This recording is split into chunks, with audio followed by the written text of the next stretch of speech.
o Senhor possa, ó Pai, através da vida dela, falar aos nossos corações. Que a Tua palavra venha fluir nesta manhã. Que nós possamos Te ouvir, Senhor. Fale com a gente. O Senhor sabe o que a gente precisa ouvir.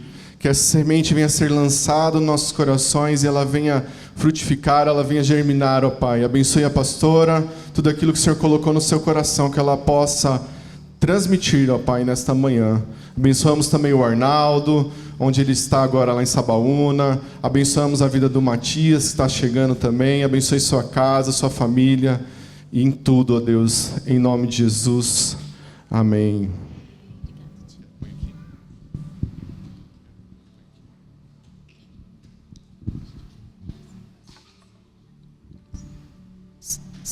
Pronto. Bom dia, tudo bem? Que o Senhor me dê graça de compartilhar as Escrituras com você nessa manhã. Amém? Você pode abrir aí em 1 Samuel.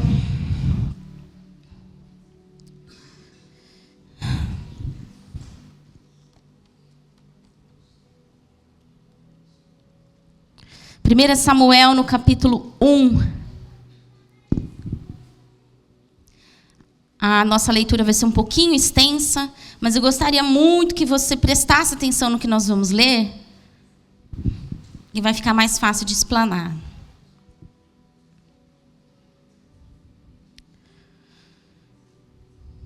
Havia um homem chamado Eucana, que vivia em Ramá, na região de Zuf, na região montanhosa de Efraim.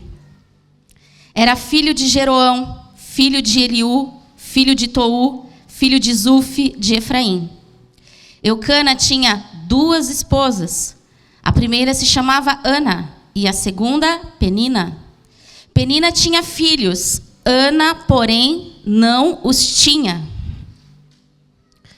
Todos os anos, Eucana subia da sua cidade até Siló para adorar o Senhor dos Exércitos e oferecer sacrifícios a ele.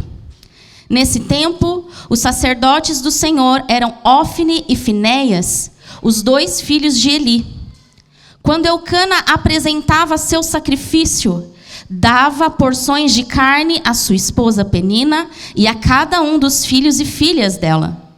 A Ana, porém, dava uma porção especial, porque a amava, apesar de o Senhor não ter lhe dado filhos. E sua rival a provocava e zombava dela, porque o Senhor não lhe tinha dado filhos. Todos os anos era a mesma coisa. Penina provocava Ana quando iam à casa do Senhor, e a cada vez Ana chorava muito e ficava sem comer. Ana, por que você chora? Perguntava Eucana, seu marido. Por que não come? Por que está tão triste? Será que eu não sou melhor para você do que 10 filhos?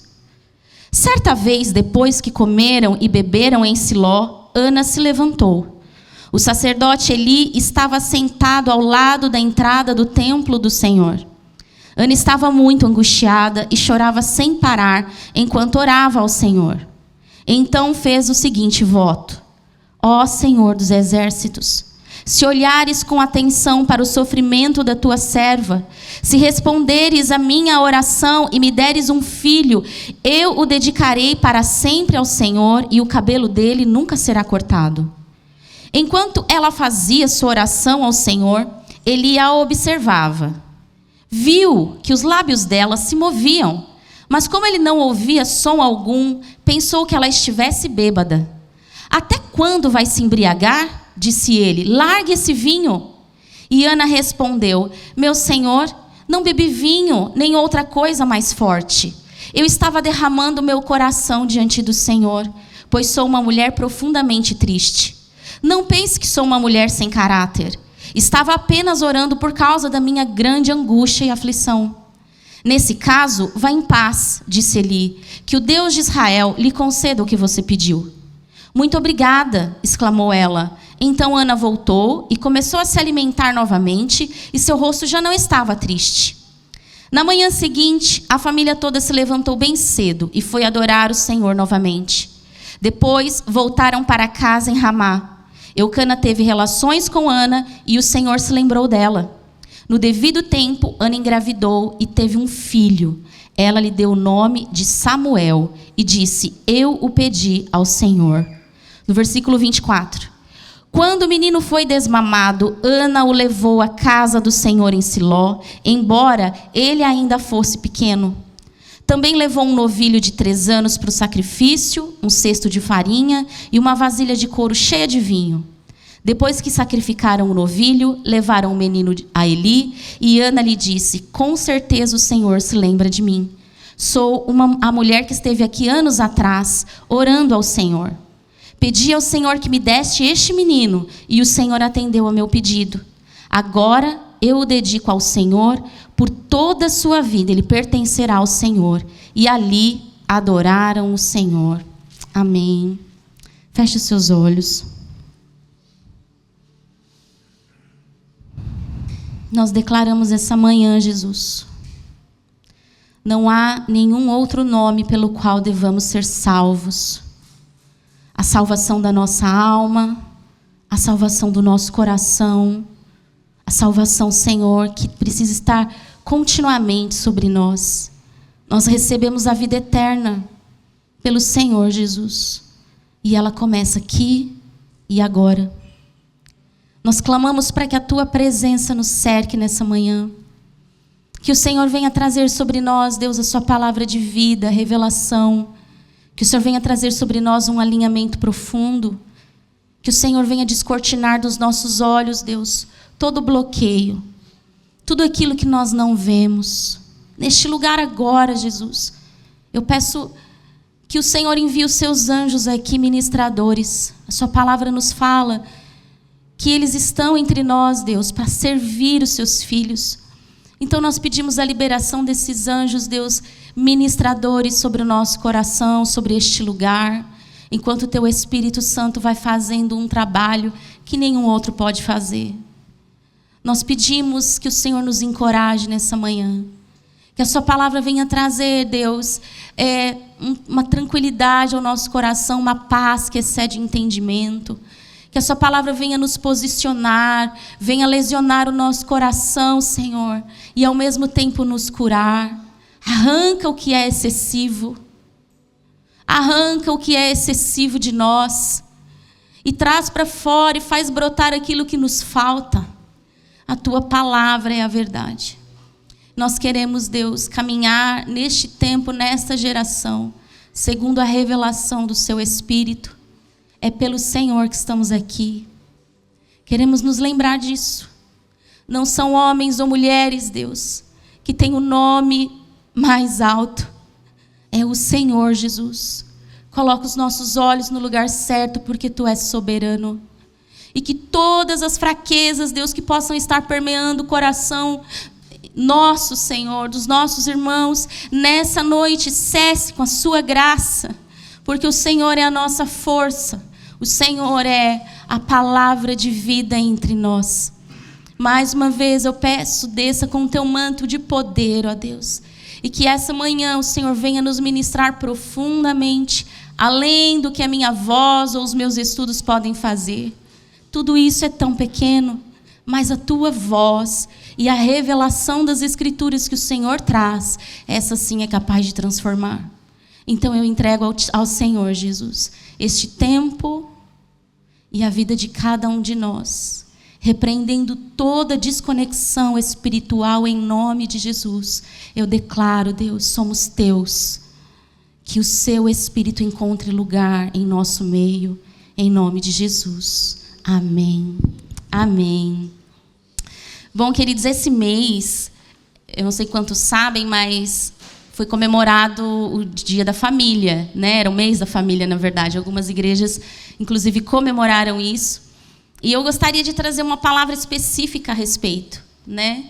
E eu espero que esse seja um tempo de construção dentro do teu coração e de esperança. E antes que a gente possa fragmentar e estudar o texto que lemos, eu quero voltar um pouquinho no conceito lá de Gênesis, quando Deus cria a humanidade. Deus cria a humanidade e Ele entrega 3 mandatos aos homens, segundo quando a gente estuda. Na teologia a gente fala sobre 3 mandatos. O que são mandatos? São missões. Quando Deus cria Adão e Eva. E ele entrega esses mandatos, ou seja, uma missão, a partir de um caráter perfeito, porque o homem não tinha caído ainda, né? E ele entrega, então, 3 missões, 3 mandatos para o homem, que era o mandato cultural, que você e eu carregamos ainda hoje, que é estabelecer cultura através da sua posição, através da sua formação de família, da formação da igreja que nós temos, da formação de governos. Isso está lá escrito em Gênesis 1, no versículo 28, quando Deus fala assim: sejam férteis, multipliquem, encham a terra e subjuguem a terra, dominem sobre os peixes do mar. E ele vai destrinchando esse versículo, ele vai dando para o homem esse poder de governo, que é estabelecer um mandato de cultura. E ele tem um segundo, que é um mandato social, uma missão social, de construção de relacionamentos. O primeiro relacionamento que Deus estabelece, qual é? Queria sua participação nesse momento. Qual é o primeiro relacionamento que Deus cria? É interpessoal, né? Quem Deus criou primeiro? E depois? A mulher. Então Deus estabelece o casamento. É o primeiro relacionamento que Deus cria. E, inclusive, a primeira instituição que ele estabelece antes da sociedade, antes de qualquer uma, é o casamento. E aí vem os filhos. Também tem os relacionamentos de amigos, os relacionamentos interpessoais, o social, não é? Naquele versículo em Gênesis 2, de 21 a 24, da qual o Senhor fala que ele criou a mulher da costela do homem, e ele vai destrinchando isso. É aqui que está escrito o mandato social. E esse mandato social, ele exige da gente um ambiente de doação, ou não? Os que são casados e os que têm filhos sabem o quão a gente precisa se doar pelo outro, não é? O quanto a gente está casado, a gente não entende essa realidade, a gente vai viver numa bolha, cada um no seu quadrado, e não se estabelece uma família. Porque a família, ela precisa estar encaixada. Então, hoje, infelizmente, a gente vê casais que se casam e não se integram, porque cada um está vivendo para si sem doação, não é verdade? Mas, segundo a perfeição de Deus, quando Ele estabelece o mandato para os homens, e vejam, quando Deus nos entrega uma missão, é porque Ele tem um propósito eterno. E ainda hoje, não é só porque Ele entregou lá no Éden que nós não fazemos essas coisas. Essa missão está sobre nós. Nossa responsabilidade de governo sobre a terra, nossa responsabilidade de estabelecer uma cultura está aí fora. Você tem ouvido, né? Eu tenho ficado estarrecida com as notícias que têm sido geradas de adolescentes matando seus pais porque eles pegaram o celular, porque eles estão repreendendo as crianças, né, e os adolescentes. Eu tenho ficado chocada com essas notícias. Sociedade estabelecida a partir de uma queda, a queda do homem de Deus.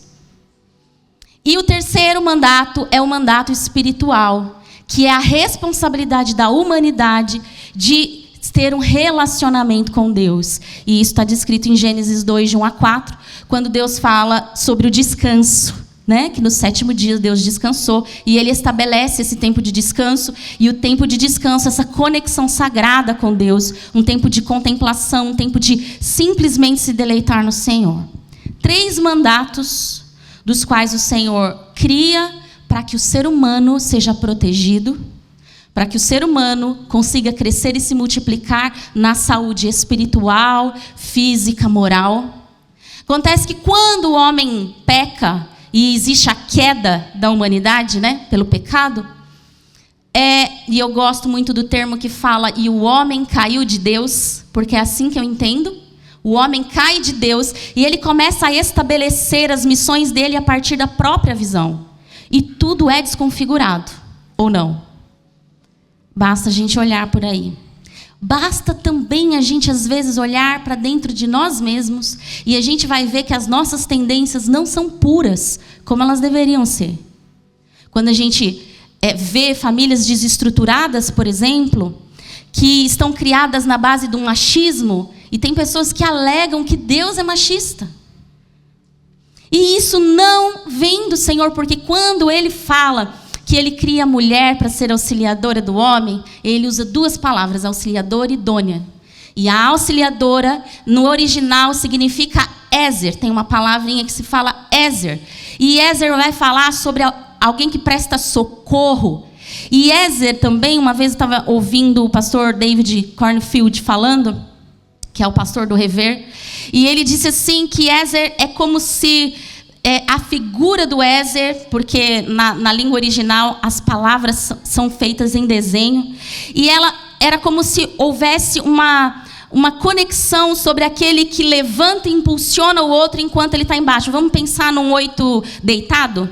Enquanto um está embaixo, o outro empurra para cima. E num relacionamento saudável, dentro de um casamento, dentro de relação de pais e filhos, é isso que fala sobre doação. Não é só a mulher quem faz isso, é todo um núcleo familiar, onde quando um precisa estar, talvez em casa, e o outro precisa estudar, esse apoia para o outro subir. E daqui a pouco o outro fica em casa e o outro precisa sair. E daqui a pouco o outro está ruim, está doente, precisa de um apoio, e o outro levanta. Isso é ser Ezer.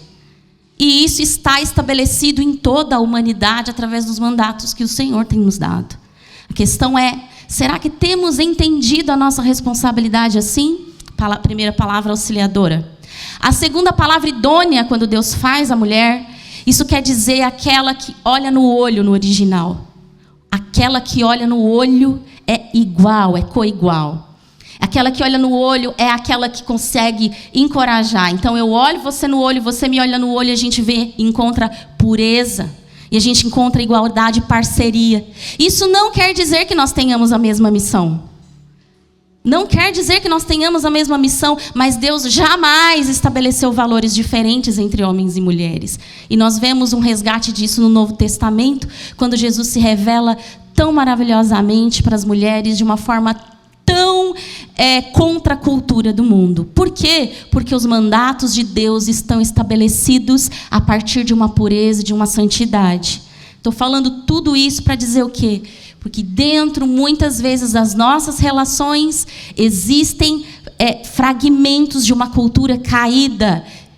Mandato que o Senhor nos deu de construir uma cultura, e talvez ela esteja pulverizada de uma cultura aleatória. Machismo, feminismo, não vem do Senhor. Porque o feminismo também impulsiona um tipo de superioridade e invalida o homem, e Deus nunca quis isso. Deus nunca quis uma família construída na violência. Quantos são os casos que nós ouvimos como pastores, entre casais, entre pais e filhos, onde a violência está estabelecida? Deus nunca construiu isso. Palavras ríspidas, ao invés da gente construir e edificar uma casa, uma família, que afinal de contas, uma frase muito boa que aprendi com o Marcos Bavo, e ele disse assim, casa a gente compra, certo? Lar a gente constrói. E nós, como cristãos, somos chamados para construirmos lares. Claro, a gente pode comprar a nossa casa também, muito bom. Mas o que significa essa diferença? Quando a gente fala sobre casa, a gente está falando sobre uma estrutura, e a gente começa a ver famílias que talvez estejam morando dentro da mesma casa e não tenham o coração um do outro. Talvez dentro de uma família e não haja parceria, não haja conversa, não é verdade?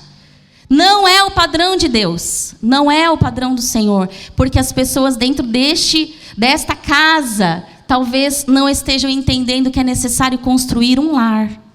E construção fala sobre gasto de recursos, ou não? Alguém já construiu? Ou reformou? Desafiador, não é? Parece que a obra nunca acaba, né? É isso que eu sempre ouço. Gente, a gente começou aqui, parece que nunca acaba. E daqui a pouco levanta poeira, daqui a pouco o gasto é maior do que aquele que se contabilizou, não é? E isso fala sobre um empenho, sobre a intenção de você começar algo e terminar algo. E isso é estabelecimento de um lar. A gente precisa usar o mesmo conceito para a nossa casa. Então, se você está dentro de um lar, que seja um matrimônio, que seja a sua relação com seus filhos, que seja a relação com seus pais, ou que seja a relação com os amigos, tudo é construído. e requer esforço. E como nós estamos falando que família é uma instituição sagrada, o esforço não é só físico. Ele vai demandar o teu corpo, a tua alma e o teu espírito. Então o tempo que você gasta orando deveria ser muito maior do que aquele que a gente gasta reclamando. Então aquele tempo que você gasta investindo com o seu cônjuge, ou com aquela pessoa que mora com você, ou com aquele que você está criando um relacionamento, inclusive o relacionamento construído com Deus, ele vai exigir de nós o nosso tempo, a nossa concentração, nosso intelecto, nossa paciência, ou não? Porque a gente sabe que às vezes quando a gente está construindo um lar, a paciência às vezes chega no limite. Ou é só a minha? Não é. Às vezes o outro pensa tão diferente de nós, não é verdade? Às vezes o filho está passando por um desafio, às vezes os filhos ficam intolerantes com os pais. Não é verdade? Quantas vezes isso aconteceu comigo? E aí a gente fica refletindo, ai que saco, eu quero sair deste lugar. E a gente não se lembra que, na verdade, estamos criando uma construção, um lar, que precisa ser estabelecido sobre os mandatos sagrados. Não os mandatos do mundo, não a cultura do mundo, o governo do mundo, não o relacionamento espiritual que o mundo está falando aí, porque agora virou moda desenvolver a questão espiritual. Só que esse contato espiritual do mandato que Deus deu para nós tem a ver com a conexão com o nosso Criador e não com uma religião. Então é uma desconstrução, entende?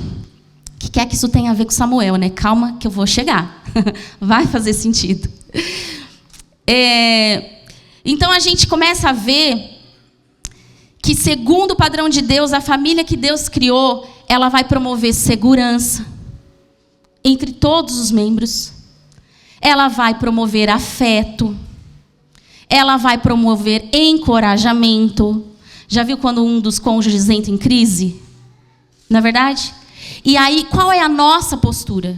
Quando o filho entra em crise, quando os pais, porque também, né, entramos em crise, os pais. Qual é a postura de uma família? Criada pelos olhos de Deus, nós precisamos aprender a encorajar uns aos outros mais do que afundá-lo no poço, não é verdade?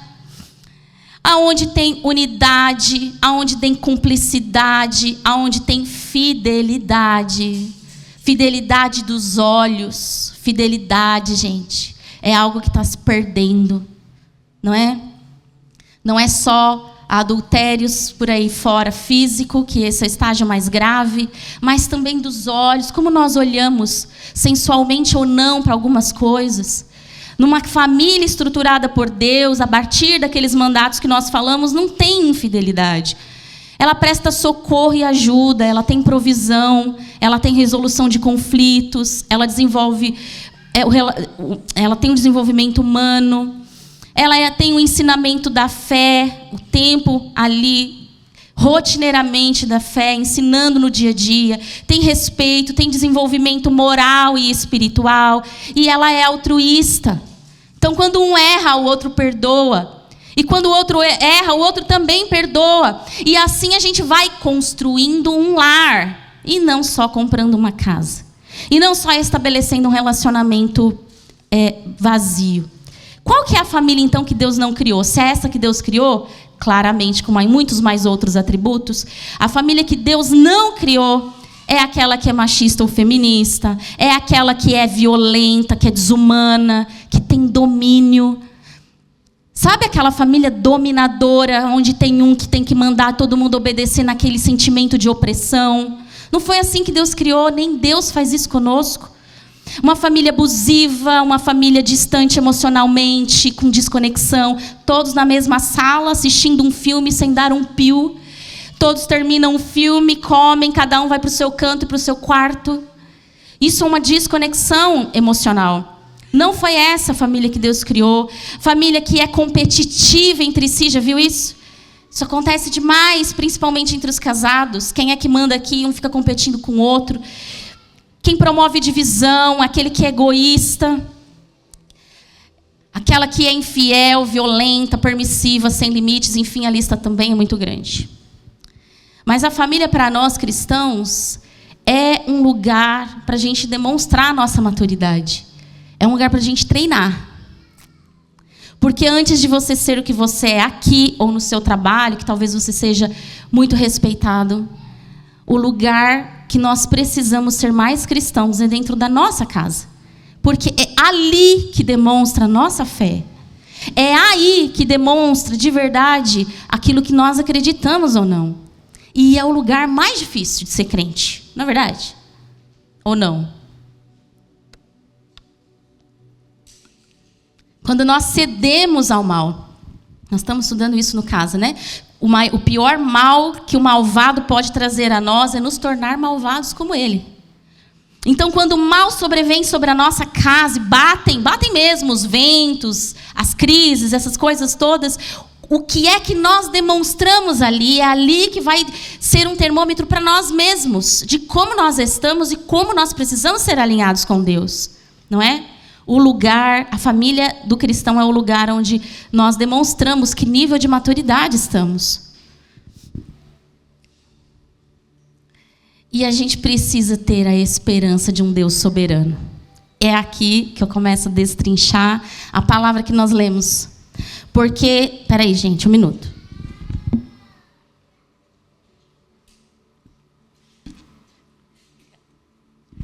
Começou a me amarrar aqui. Porque, às vezes, a gente até entende um padrão estabelecido por Deus, de como a família deveria ser. E talvez bata no teu coração desesperança. Porque talvez a sua família ainda não esteja no padrão que deveria. E a minha palavra para você é para você hoje. Naquele momento em que você sabe o padrão que deveria ser, ou a sua vida tomou um rumo que você não gostaria que ela tivesse tomado, desmoronou, né, de alguma forma desconstruiu esse padrão familiar. E a pergunta que a gente fica fazendo é, tá bom, e quando a minha família não corresponde ao modelo de Deus? E quando a minha família desestruturou, ou quando eu não existe mais família? O que é que eu posso fazer? A minha palavra é para você hoje. Para você que se sente no meio de várias famílias que para você parece que são famílias de margarina, né, de comercial de margarina. Para quem não sabe, é uma expressão de família totalmente feliz e perfeita. E aí você olha e fala assim, mas a minha não é essa. E eu sou filho de Deus. E aí, o que fazer? Eu quero que você se acalme. E nós vamos falar sobre isso hoje. E nós lemos uma história aqui sobre um homem que chamava Eucana. E você reparou muito bem nesse texto que esta família aqui já estava fora dos padrões dos mandatos de Deus. Ele era um homem de Deus. Ele ia no templo fazer os sacrifícios. Mas aqui no começo do capítulo já diz que ele tinha 2 esposas. Na verdade, a gente leu isso. E Deus nunca fez, apesar de você ver várias referências no Antigo Testamento, de que existia um casamento duplo, triplo e tantos mais. Deus criou um casamento monogâmico, casamento de uma pessoa só, fidelidade total. É assim que ele cria. Por isso que ele criou uma Eva, não cria 2, não é? Por isso que ele cria um Adão e não cria 2, porque é um com o outro. Sem essa fração, mas com a corrupção, com a queda do homem, enfim, isso foi... A cultura foi mudando a partir de uma sujeira, não é? A partir da queda e do pecado. E esse homem, culturalmente, podia ter 2 mulheres. Por quê? Porque a primeira não tinha filhos. Ana não tinha filhos. Então, na cultura deles, quando a primeira esposa não tinha filhos, ele poderia casar-se com outra para que gerasse filho e perpetuasse o nome daquele homem. Era por isso que eles vinham. Mas isso nunca veio de Deus. Por quê? Todas as coisas que são desconstruídas dos mandatos originais de Deus dentro do estabelecimento social, do nosso relacionamento cultural e do relacionamento com Deus nos causa dor. Não é porque Deus é autoritário, como muitos acreditam, que Deus manda e manda quem pode e obedece quem tem juízo. Tem um versículo. Não tem versículo, gente, não é um versículo. É um ditado. Manda quem pode, obedece quem tem juízo. Deus não se enquadra nisso. O que Deus faz? Ele é um pai zeloso e cuidadoso. E o que Ele quer para mim e para você é cuidar da gente. Por isso existem essas leis, essas regras, que as pessoas falam, agora eu tenho que seguir isso, não quero ser crente porque é difícil, tenho que seguir isso. Mas, na verdade, é proteção para nós. Então, quando Ele estabelece um casamento monogâmico, Ele diz, sabe por quê? Eu que estou dizendo, nas minhas palavras, né? Sabe por quê? Porque quando existem duas pessoas dentro de um relacionamento, né? Duas pessoas do mesmo sexo, que seja um homem com duas mulheres, que seja uma mulher com dois homens, né? Para nós é muita aberração. Vai acontecer o quê? Dor! E aí você vê que Ana era humilhada pela concorrente. Aqui está dizendo rival. Veja, o relacionamento familiar já está desconstruído. E eu trouxe esse exemplo para falar de família, porque apesar dessa família pertencer a Deus, ela era uma família, como dito, disfuncional. Toda família depois da queda é disfuncional. Umas mais, outras menos, por causa do pecado. Existe um livro que eu estou lendo que fala que todas só existem famílias um pouco mais saudáveis do que outras. Mas eu vou dizer essa palavra disfuncional para ficar mais claro. Ela era uma família completamente disfuncional. E Ana definhava, porque não tinha filhos, isso era gravíssimo na sociedade deles. Era como se ela fosse uma mulher amaldiçoada por Deus. E ela era humilhada. E as mulheres que procuram gerar filhos e que não conseguem, ainda hoje sabem o quanto isso é dolorido. Imagine naquela época, que além de ser dolorido porque você não ia construir sua família, pelos nossos motivos atuais, ela era tida como esquecida por Deus. Então aquela penina ficava pesando sobre ela, e isso é consequência de uma desobediência, de uma queda do homem. Ok. E a gente vai prosseguindo lendo o texto, e a gente vai vendo que essa Ana, ela sofre pressões. E aqui vem uma lição importantíssima para você, que sofre talvez com uma família que talvez não esteja tão alinhada, e você esteja desejoso de ter uma família alinhada. Talvez você ainda não tenha a família em si, ela ainda esteja para ser construída. Ou talvez você esteja dentro de uma família onde talvez o seu cônjuge não crê na mesma coisa que você, ele está passando por um tempo de afastamento de Deus, o seu filho saiu de casa, ou ele está também em outros caminhos, e você está tentando estabelecer algo segundo o firmamento de Deus e não consegue. E aqui que eu vejo é que as pressões externas que Ana passava, e a gente não sabe quanto tempo ela ficou, mas foi muito tempo, porque Penina provavelmente tinha 10 filhos já. Se uma gestação demora 9 meses... Imagina quantos anos Ana ficou esperando por aquele filho, na angústia e na humilhação que Penina fazia ela passar. Penina também sofria, porque Ana era a preferida do marido. Então a gente vê um rebuliço ali, mas há uma soberania, e eu quero lembrar você, querido. E não importa a partir de que lugar você está vendo essa situação da sua família, a questão é que existe uma soberania de Deus. E que qualquer quadro complexo demais, Ele está formando você. Não é Deus quem traz a maldade. Nós vemos aqui o ser humano escolhe pela maldade. E a gente acaba vivenciando o que não deveríamos vivenciar. Mas ouça, Ana, por todo aquele tempo e todo aquele período angustiada por um filho, um desejo do seu coração, estava invisivelmente sendo gerada por um propósito maior. Nós vamos falar sobre isso hoje. Você é um ventre espiritual. Eu não quero falar da Ana pelo fato da gestação de um filho físico, né, um palpável. Eu quero dizer que todos nós somos como Ana. E todos nós temos um ventre espiritual. A grande questão é que o ventre espiritual, ele não pode gerar os nossos projetos e planos. A grande questão é que um ventre espiritual não é capaz de sonhar sozinho um plano, um fruto, um filho espiritual. É necessário que os nossos pensamentos estejam alinhados com Deus. Eu não sei se estou me fazendo esclarecer. Veja, as pressões externas que Ana passava com toda a sua família disfuncional levou Ana para um lugar onde ela, quando orou, aqui quando a gente leu nesse versículo, eu imagino que não foi a primeira oração que Ana fez. Ela vivia angustiada, ela ia todos os anos no templo, ela orava, tenho certeza que por muito tempo, desesperada, pedindo a Deus, mas algo aconteceu nesse dia em que ela se debruçou no templo ali e ela foi orar. E ela fez uma oração, e veja a oração de Ana. Ela não pediu, dá-me um filho, senão eu morro. O que ela pediu? Vou ler de novo. No versículo 11. Ó Senhor dos exércitos, se olhares com atenção para o sofrimento da tua serva, se responderes à minha oração e me deres um filho, eu o quê? Eu não estou conseguindo ler aqui.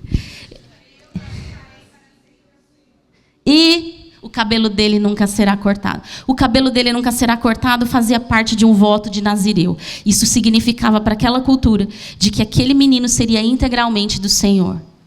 Os votos dos nazireus duravam um tempo, eles não eram para sempre, exceto algumas exceções. Mas Ana estava sendo tão preparada com a pressão externa pelos anos que ela passou ao ponto de quando ela se ajoelhou ali, ela não era um ventre materno apenas. Deus precisava encontrar um ventre espiritual que suportasse aquilo que ele estava fazendo na nação. Veja, Ana não gera um filho comum. Quem ela gerou? Quem foi Samuel? Não foi só profeta. Ele foi um profeta, ele foi um juiz, ele foi um homem que mudou completamente a nação, começou a monarquia a partir dele. Deus já não falava com a nação por causa dos pecados, inclusive dos sacerdotes.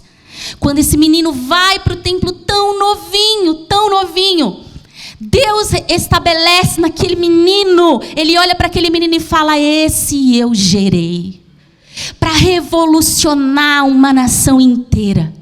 Mas para que ele estivesse ali, não dava para ser qualquer ventre. Você tem ideia? Tem ideia do que Ana fez ali? E como ela cumpriu o que ela disse? Ela estava sedenta há mais de 10 anos, talvez, por um filho. E quando ela foi impactada com a pressão de uma família disfuncional, e ela foi alinhada para um propósito, Deus estava passando seus olhos sobre todo Israel, procurando uma pessoa, uma mulher, que pudesse oferecer a ele todo o sonho dela. E aquela mulher, quando gerou, ela ficou com aquele menino somente até desmamar. E ela foi ao templo e ela entregou Samuel com aproximadamente de 2 a 3 anos de idade. E ele morou no templo para sempre, porque ela sabia, não sabia da proporção inteira, mas ela sabia do voto que ela havia feito de ter entregue aquele sonho espiritual na mão do Deus dos exércitos. E o quanto custou aquela mulher, porque ela não sabia que ela poderia gerar outros. Ela era estéril, já era um milagre. Ana depois gerou mais filhos, ela teve no total 6 filhos, porque Deus é esse. E nós cantamos, esse é quem tu és. Esse é quem tu és, abundante. Mas antes, os sonhos que Deus cria em nós precisam ser desapegados do nosso desfrute pessoal. A nossa família, queridos, ela não é uma família só para a gente desfrutar aqui um pedacinho do céu. Não é para nós, como filhos de Deus. Nossa família, ela carrega em si uma transformação de cultura do mundo. Ela carrega em si um potencial espiritual de alterar a sociedade que nós vivemos. A nossa família não é nosso desfrute apenas. A família daqueles que entendem que nós estamos construindo um reino. Deus está construindo um reino através de mim e de você. E isso às vezes vai demandar da gente ultrapassar o nosso planejamento pessoal. E às vezes as coisas saem do nosso controle, da nossa mão, e a gente vai precisar estabelecer neste momento o que a gente vai fazer com a pressão que nos rodeia. Quando as respostas não vêm, quando a casa cai, né? Quando as coisas começam a ser desestruturadas na nossa família, o que nós estamos fazendo com isso?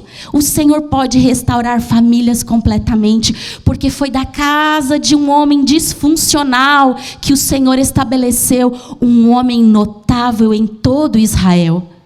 Não são famílias perfeitas de comercial de margarina que constroem os sonhos e os planos de Deus. São famílias como a minha e a sua, a partir de um lugar onde a gente ora para que Deus faça algo. E às vezes não acontece, demora. Aos solteiros, né? Aqueles que oram por um cônjuge e eles não aparecem. Ou aqueles que oram pelos seus filhos e parece que eles nunca entram no prumo. Veja, as pressões externas estão aí e elas podem mudar você. E o propósito eterno de Deus é que as nossas dificuldades nos tornem ventres espirituais, das quais as nossas orações passam a ser transformadas, e a gente daqui a pouco começa a declarar e a clamar por coisas além daquilo que a gente pode conceber, pode imaginar, que a gente podia querer, como aconteceu com Ana. Minha palavra, você que está vivendo um desafio familiar, seja em qual for, seja a nível de saúde, seja onde for, creia num Deus soberano que ainda passa os olhos na terra procurando ventres espirituais. Creia que o nosso mundo, o mundo que nós vivemos, a cultura lá fora, precisa saber quem é o nosso Deus, capaz de fazer de uma família disfuncional nascer alguém, um sonho, um projeto, uma graça de Deus específica do qual vai poder abençoar, impactar tantas outras pessoas. E talvez uma pessoa difícil, uma situação difícil, uma casa caída, um desafio esteja construindo dentro da gente um coração disposto a oferecer um sacrifício a Deus a partir de um sonho que nós tínhamos pessoal. Veja, Ana talvez não sabia com certeza. Quando ela deixou Samuel naquele templo, e eu imagino que deve ter sido muito custoso. As mães sabem, às vezes vão tá com a criança muito tempo e ela vai ter a primeira saidinha com as amigas. E aí ela vai para sair com as amigas, tomar um café, e elas ficam desesperadas. Acho que eu vou passar por isso. E elas ficam desesperadas, né? Meu Deus, será que dormiu?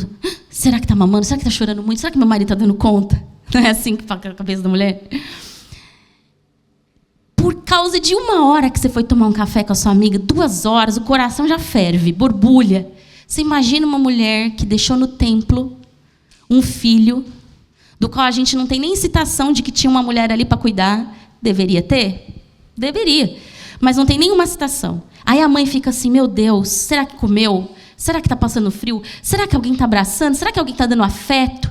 Ela de verdade entregou o sonho dela nas mãos de Deus. Você tem um sonho com a sua família? Você tem um sonho de formar uma família? Será que esse sonho ele pode extravasar um pouco?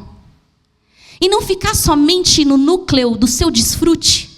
E você entregar nas mãos do Senhor, confiando numa soberania infinita, numa graça que não para de trabalhar, quando nós estamos dispostos a sermos transformados para construir esse lar que nós falamos que é possível.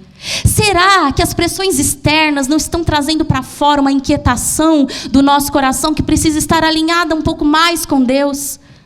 Será que o indivíduo, esse que vos fala, ou você que me ouve, será que esse indivíduo não pode ser um pouquinho mais transformado e alinhado com a projeção do que o Senhor está fazendo no mundo? E assim como Ana deixou Samuel no templo, ela ia todos os anos, diz a Bíblia, levar uma nova túnica para Samuel. Talvez investigar se ele estava gordinho, se ele estava bem, dar aquele abraço aconchegado. E ela precisava ir embora. Mas Depois de muitos anos, quando ela foi vendo Samuel, na tenra idade, ele era uma criança quando Deus começou a falar com ele. Deus não falava mais de tanto pecado que se tinha, mas quando ele encontrou a partir do ventre espiritual de Ana um lugar para falar, destravou-se o céu de Israel e destrava os céus da sua casa. Quando ele encontra um ventre, isso para homens, mulheres, jovens, crianças, velhos, não sei quem você é, o solitário, e Deus fala que ele cria o solitário para habitar em família. Ele faz da estéril mãe de filhos. E qualquer que seja o cenário que você esteja ouvindo hoje essa palavra, o Senhor quer encontrar pessoas que acreditam em sua soberania. Porque Deus soberano fala que Ele não para pela dificuldade que eu e você enfrentamos. A dificuldade que nós temos tem a ver com nós mesmos, não com o Deus soberano que é capaz de realinhar todas as coisas. Mas veja, antes que Deus transforme famílias, ou gere famílias, ou construa famílias, Ele está transformando indivíduos. E Ele quer transformar você. Talvez você esteja orando pelo cônjuge, pelo filho, e talvez o Senhor queira que o seu ventre flua para uma transformação em você. Talvez você ore pelo seu futuro conjugal, ou pelos seus pais, que às vezes parece que não entende você direito. E na verdade, talvez o sonido que reverbera ali, que reverberará no céu, que Ana explodiu em gestação naquele dia, seja na verdade algo que Deus está construindo em você. Porque antes que Deus impacte a sua família, Ele quer impactar você. E existe uma frase que eu ouvi esses dias, que fala que Deus restaura... como que é, meu Deus? Ai, Jesus, essa gestação aqui, peraí. Ela é até um pouco radical, essa frase. Deus não restaura famílias, Ele restaura indivíduos. Mas eu aperfeiçoaria essa frase no meu jeitinho, não que ela precise de ser aperfeiçoada, mas pela minha perspectiva, eu acredito que Deus, antes de aperfeiçoar famílias, Ele aperfeiçoa indivíduos, Ele transforma indivíduos. É assim que eu creio. E talvez você esteja orando por muito tempo por algo que você não vê fruto.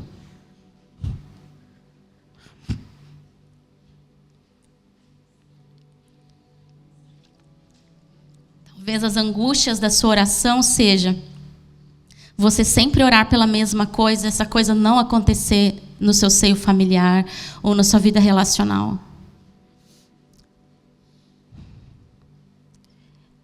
E o seu maior desafio nessa hora é você voltar os olhos para o autor e consumador da sua fé. Ele não está na mão de seres imperfeitos. Ele não está nas mãos da nossa dificuldade, inclusive. Você crê, talvez você venha de uma família que te criou para ser disfuncional. Talvez quando você veja, você já esbravejou com seus filhos. Talvez quando você veja, você já se tornou frio com eles. Talvez quando você veja, você não consegue mais se relacionar com o seu cônjuge porque você criou um ressentimento no coração e você foi criado para se proteger. Veja, quando nós somos chamados para o Senhor, você é um ventre espiritual. Você não precisa continuar estéril. Você não precisa continuar as coisas que um dia você passou. Você foi criado para estabelecer um novo governo, um novo mandato sobre aqueles que moram com você e a partir da sua vida. Então, talvez você se enfrente dificuldades e se eu perguntasse, levanta a mão quem tem dificuldade, eu tenho certeza que se não todos levantassem, os que não levantassem é porque estão com vergonha de serem julgados. Mas eu seria a primeira a levantar as minhas mãos. E a dizer que às vezes eu vejo refletido em mim algo que nem consciente é. Um comportamento que nem consciente é, mas que eu aprendi a ser. Mas veja, os filhos de Deus não precisam sempre estar condicionados a uma forma, a um formato que foi criado para ser. Eu e você somos chamados para sermos livres e desfrutarmos da incrível companhia que é ter o Espírito Santo, que mexe com a nossa estrutura e nos transforma. Não nos reforma, nos transforma à imagem e semelhança de Deus.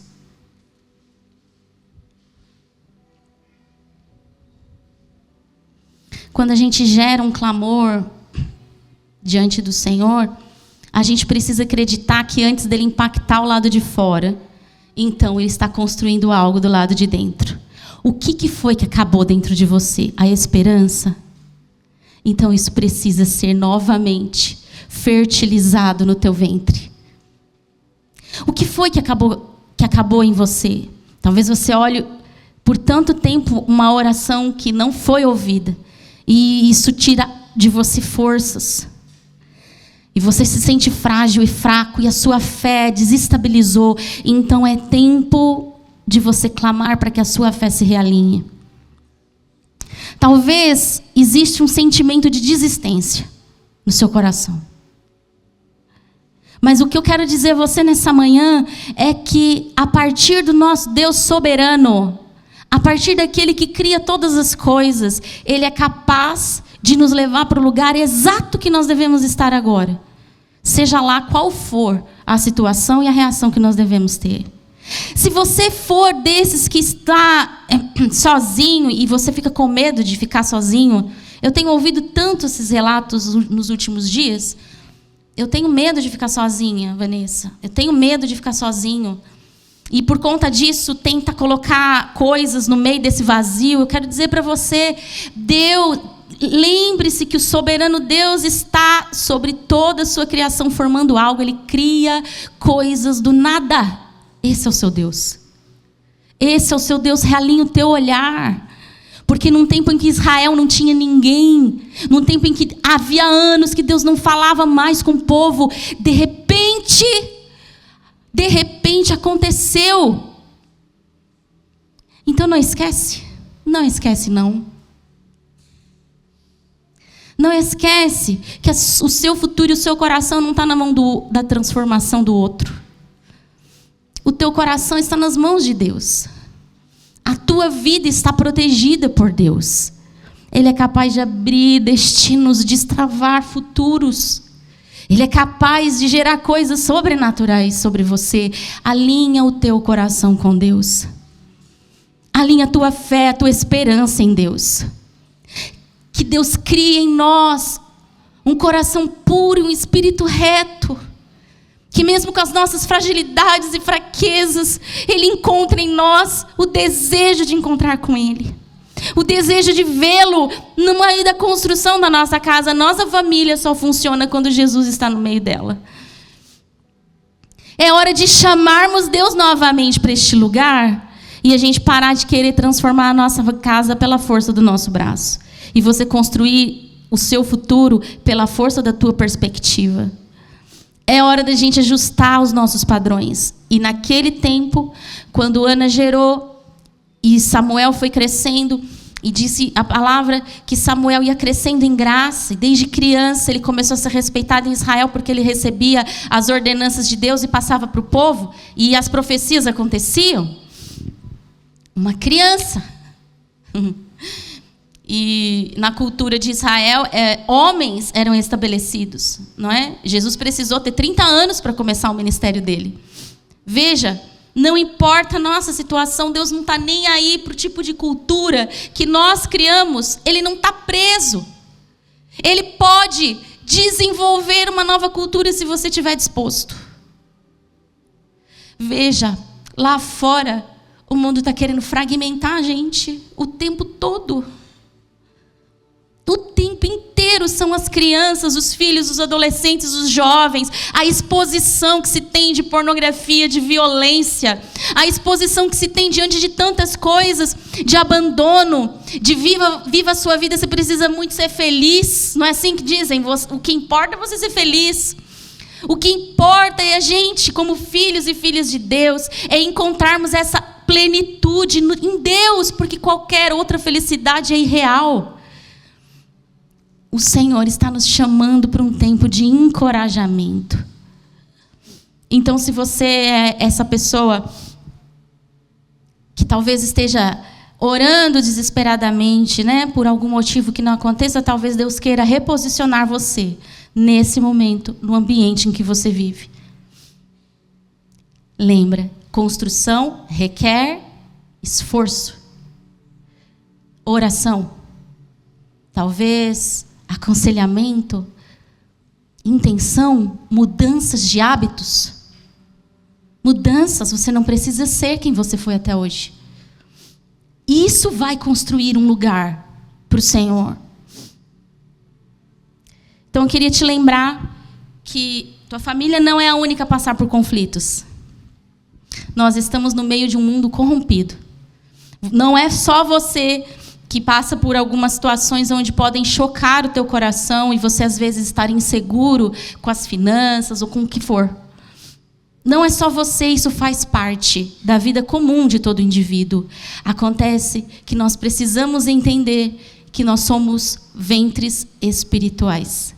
E que a partir disso, Deus quer fazer algo grande dentro da gente e com aqueles que estão no nosso meio. E daqui a pouco, a gente começa a ver que uma vida curada em Deus impacta aqueles que estão em nossa volta. E a gente começa a criar uma nova cultura. Lembra do mandato original que nós falamos hoje? Daqui a pouco, eu e você transformados, o ambiente muda quando a gente nem estiver mais tão focado naquilo. É muito interessante quando Ana ora sobre o seu filho e ela levanta dali e diz aqui que ela levanta bem, ela vai comer, ela vai desfrutar da vida, ela levanta feliz. Ela já tinha engravidado? Eu te pergunto. Ela não tinha engravidado ainda. Mas quando alguma coisa muda aqui dentro da gente, tudo muda. E é como se nós estivéssemos preparados para uma conexão, porque o Senhor vai alinhando o nosso espírito, o nosso pensamento diante dele. Será que nós estamos dispostos a abrir mão daquilo que é nosso deleite só pessoal para que seja um deleite muito maior, que é o do Senhor, o vindo do coração dele? Então talvez seja o momento de você tirar suas dores para um lado. Talvez seja o momento de você pegar sua desesperança, jogar para o outro e olhar para o soberano Deus que está construindo algo eterno a partir de você e de mim. E realinhar o nosso clamor, porque Ele quer nos encorajar a prosseguir, seguindo um caminho que é o dele. Assim, a gente consegue sentir o significado da nossa existência. Assim, a gente vê a nossa família de repente sendo alinhada. Assim, a gente olha para o autor e consumador da nossa fé e diz: Deus, eu sei em quem tem crido. Como Jó, que perdeu tudo. Você lembra da história de Jó? Jó é a figura máxima, né? Aquele que perdeu família, todos os filhos, todos os bens, ele perdeu a saúde, ele perdeu tudo. E o coração daquele homem no começo de Jó fala que ele era justo. E ele fazia os sacrifícios dele. Mas no decorrer de todo o livro, ele recebe um confronto de quem realmente Deus era. Deus tem um encontro com ele, começa a questioná-lo. Onde você estava, Jó? Quando eu fiz isso, Deus lembrando ele da soberania de Deus. Então Jó termina o capítulo dizendo: antes eu te conhecia, porque eu ouvia falar de você, mas hoje os meus olhos te veem. Mandato espiritual. O mandato espiritual de construção de relacionamento com Deus contempla a Deus, mesmo quando há adversidade. Depois que o coração de Jó é alinhado com o de Deus, diz a palavra que ele retoma tudo. Ele ganha tudo de novo. Ele volta com os bens ainda o dobro.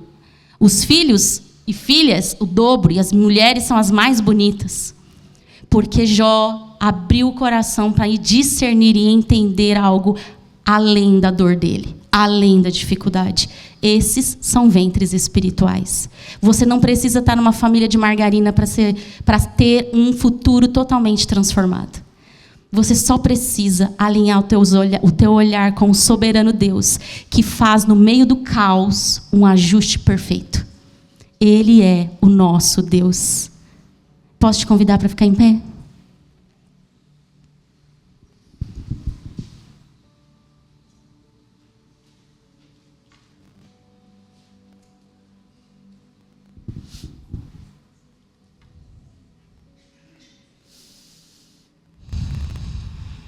ainda que haja dentro de toda a sua família, inclusive, erros graves e talvez até pecado percorrendo as paredes da sua casa, eu quero te lembrar do que o apóstolo Paulo fala em Gálatas, no capítulo 6, no versículo 9, ele diz: portanto, não nos cansemos de fazer o bem. No momento certo, teremos uma colheita de bênção se não desistirmos.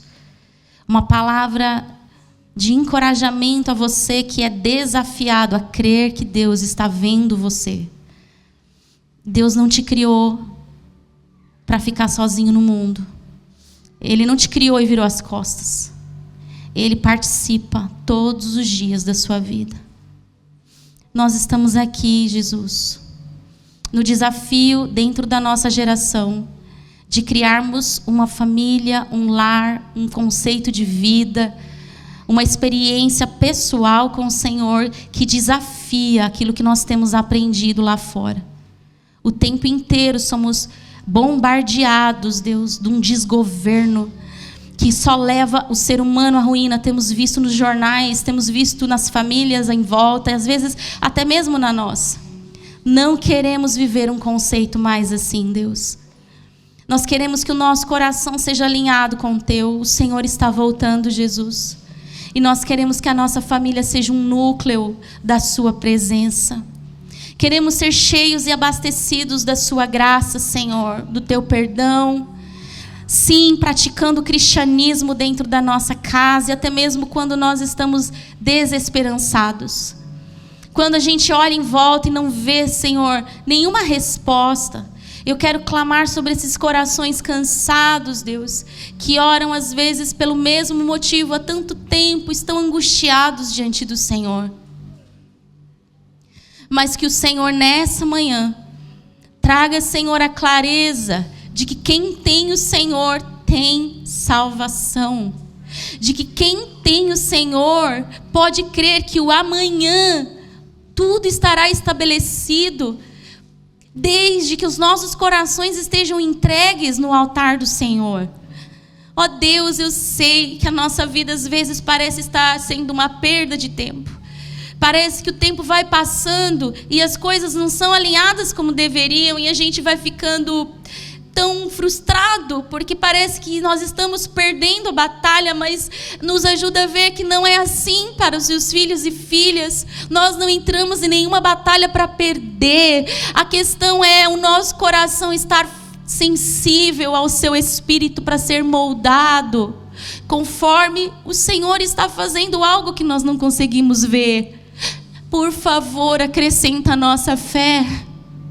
Não deixa que mulheres, Deus, se sintam desanimadas porque talvez os seus cônjuges não estejam alinhados com o teu coração, não tenham assumido o sacerdócio da casa. Não deixa os homens, Senhor, desanimarem quando as esposas, Senhor, parecem serem todas mandonas, serem autoritárias, quererem fazer as coisas do seu jeito. Antes, ó Deus, nos ajuda a olhar para o Senhor e saber que enquanto nós não conseguimos receber a resposta do Senhor, quando nós não conseguimos ainda ver impactado do lado de fora, há algo a ser mudado do lado de dentro, e nós podemos nos tornar mais parecidos com o Senhor. Ó Deus, quando os filhos olham para os pais e não veem modelo, não conseguem ver destino no pai, não conseguem ver o cuidado e a nutrição na mãe. Ó Deus, Tu és o nosso Pai, Tu és a nossa família. O Senhor é um Deus que traz tudo em ordem, coloca as coisas no lugar, transforma o coração, Senhor, dos filhos, para que vejam que antes de sermos filhos de um pai ou mãe biológicos e tão falhos quanto nós somos filhos do Senhor, ó Deus. Carregamos dentro da gente uma essência que não falha, que não muda, que pode reverberar na eternidade. A mulher, Deus, ou o homem que está sozinho, ó Deus, quantos medos de uma solidão, mas que o Senhor é esse Deus soberano que age no nosso coração, nos dando plenitude, mesmo quando as circunstâncias não estão tão alinhadas quanto a gente gostaria. Encontre ventres espirituais nessa manhã, capaz de olhar além de uma circunstância. Corações rendidos verdadeiramente, querendo orar o que o seu coração está orando, Deus, o que está clamando, o que está desejando, intercedendo, como o Espírito Santo intercede por nós. Que seja um coração rendido, um solo fértil. Como o mundo precisa de famílias curadas. Que sejamos esse canal, Senhor, e não desistiremos de fazer o bem. Não desistiremos enquanto, Deus, nós de verdade não vermos algo mudado em nós mesmos, impactando a nossa casa. Eu oro pelas famílias aqui. Eu oro, Senhor, para que o leito conjugal seja sem mácula, sem mancha. Eu oro, Senhor, para que haja conversão dos corações dos homens às mulheres, das mulheres aos homens, seus cônjuges, que haja transparência, que toda impureza seja santificada pelo sangue do Cordeiro, que toda divisão que começou na cama possa ser restabelecida em nome de Jesus, que toda aquela divisão seja totalmente destruída e a unidade seja colocada ali, que nas finanças, onde há desgoverno, haja o reinado de Deus e não de Mamon, que haja, Senhor, um coração pronto a ser honesto. Ao menos um. O Senhor nunca precisou de uma nação inteira para fazer algo, o Senhor precisava de um em uma nação inteira. É isso que o Senhor procurou em Ana, é isso que o Senhor procura em nós. Que haja, Senhor, corações nesta manhã disponíveis e dispostos para gerarem filhos para a Tua glória. Filhos que honrem seus pais. Pais que ajudem, abençoem seus filhos. Ó Deus, cria novamente esse mandato cultural em nós, o mandato relacional, o mandato espiritual sobre nós, alinhados com os decretos eternos. Nós queremos a Tua glória na nossa casa. Que o Senhor nos encha de esperança, Senhor. O Senhor é soberano e os Seus olhos estão sobre nós. Eu quero abençoar, Deus, a saúde emocional, física e espiritual de toda a família nessa casa. E que cada coração se sinta protegido e restabelecido pela Tua glória, no nome de Jesus. Aonde se calou a oração, que começa a brotar novamente. Aonde se calou a esperança e ela apagou, que seja acesa novamente. Em nome de Jesus, porque nós cremos em Ti. Obrigada, Senhor, porque o Senhor ouve a nossa oração e porque o Senhor é o Deus de todos nós. Nós Te adoramos, nós Te agradecemos, nós entregamos ao Senhor o nosso ventre. Venha gerar o desejo do Teu coração, Senhor, em nome de Jesus. Amém. Amém. Levanta suas mãos assim. Eu te abençoo, querido, para que você viva essa semana na graça do Senhor. Que a presença do Senhor esteja mais palpável em seu coração. Que o seu coração esteja sensível ao coração de Deus. E que você seja ministrado dia e noite pelo Espírito Santo da promessa. Em nome de Jesus, eu abençoo sua semana, sua vida, seu casamento e suas estruturas. Que o Senhor traga sobre você o mantimento do céu. Em todas as suas necessidades sejam supridas em nome de Jesus. Amém? Você pode abraçar alguém que está do seu lado? Pode aplaudir o Senhor também depois.